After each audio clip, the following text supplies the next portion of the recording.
Kung ikaw ay magulang ng batang may ADHD, narito ang 3 bagay na dapat iwasang sabihin sa kanila. Number 1, bakit hindi ka makapag-focus? Ang focus ay hindi parang switch na pwedeng buksan or i-off. Ang ADHD ay kondisyon sa utak. Gusto ng anak mong mag-focus pero nahihirapan siyang kontrolin ang kanyang atensyon. Sa halip, subukan nating sabihin, ano kaya makakatulong sa'yo para makapag-focus ka ngayon? Number 2, tamad ka kasi or napakatamad mo naman. Ang inaakala nating katamaran ay madalas na resulta ng frustration, mental fatigue o pagiging overwhelmed.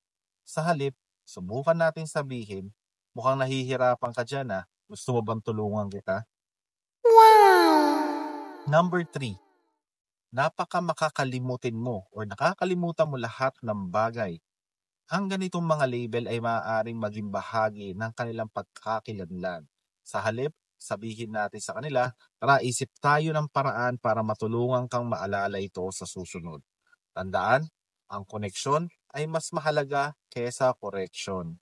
Ang mga batang may ADHD ay mas lalong mag improve sa pamagitan ng ating pangunawa, hindi sa pamamahiya.